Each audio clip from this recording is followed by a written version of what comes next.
Assalamualaikum warahmatullahi wabarakatuh.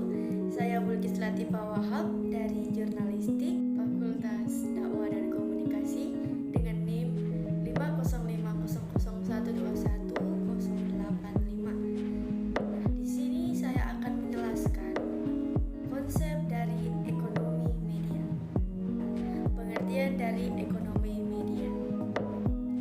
Definisi ekonomi media secara harfiah terdiri dari dua kata, yaitu ekonomi dan media. Ekonomi adalah studi tentang bagaimana manusia menggunakan sumber daya yang terbatas untuk menghasilkan barang dan mendistribusikannya kepada manusia atau kelompok manusia lainnya. Yang kedua adalah media. Media dapat diartikan sebagai sarana atau media komunikator dalam proses komunikasi, menyebarkan informasi kepada masyarakat melalui media. Selanjutnya, kekuatan yang mempengaruhi media ekonomi. Perkembangan media masa modern membuat media tidak lagi dipahami hanya dalam konteks institusi sosial dan politik, tetapi juga harus dilihat dalam konteks institusi ekonomi. Fakta menunjukkan bahwa media telah berkembang tidak hanya sebagai alat sosial, politik, dan budaya, tetapi juga sebagai perusahaan yang mengedepankan kepentingan ekonomi. Yang ketiga, perspektif makroekonomi dan mikroekonomi. Yang pertama, makroekonomi. Dalam teori ekonomi, permintaan kelas konsumen dapat menangani secara langsung pasokan produsen. Berikut asumsi utama adalah perilaku individu benar-benar rasional. Hal ini mengandung dua pengertian, yaitu individu berperilaku semaksimal mungkin dan perilaku individu egois. Yang kedua, mikroekonomi.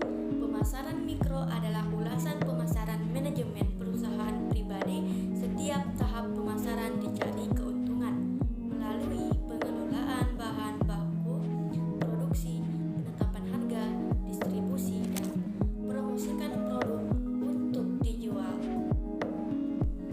Yang terakhir, pengaruh industri media pada pendapatan negara.